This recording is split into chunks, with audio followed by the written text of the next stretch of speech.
Welcome to today's Research Business Daily Report, where unfortunately the weekend news cycle had two obituaries that dominated our news.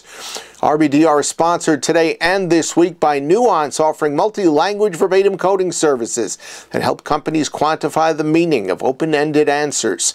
Nuance, a decision analyst company. The research industry was stunned Saturday morning when we all awoke and heard the tragic news that SurveyMonkey CEO Dave Goldberg had died unexpectedly Friday night during a weekend trip with his wife.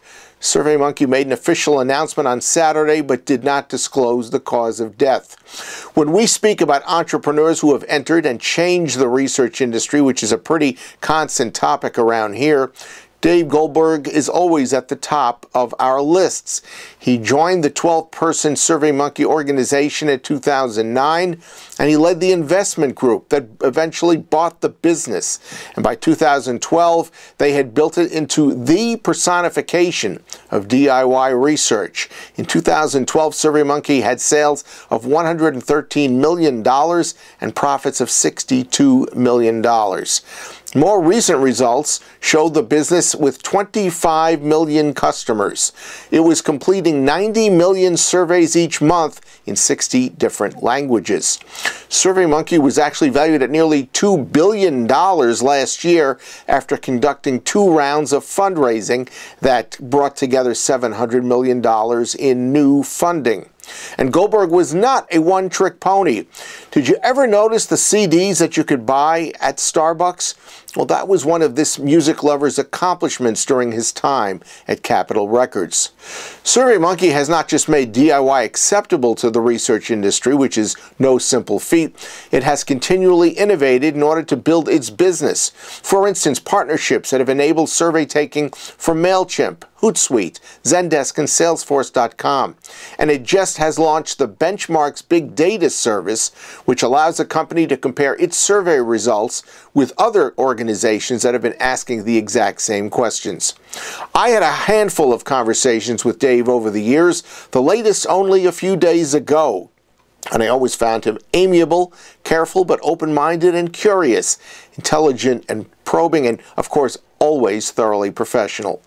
Goldberg is survived by his more famous spouse, Facebook COO Sheryl Sandberg, and their 2 young children. Our condolences to the family. Richard Suzman, a South African-born researcher who strongly influenced surveys on aging, it apparently died on April 16th at the age of 72. The cause was ALS. That's all been reported in the New York Times. Dr. Suzman is director of the Behavioral and Social Research Division at the National Institute of Aging, which is situated within NIH, helped create a global network of surveys on aging that reinvented conventional wisdom about health and medical care. His 1990 health and retirement study, which was in the U.S. only, eventually spread and took place in Europe, Mexico, Brazil, China, and India.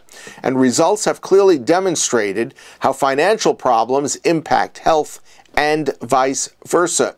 Perhaps the most important finding was his explanation of why people of higher social class do tend to live longer.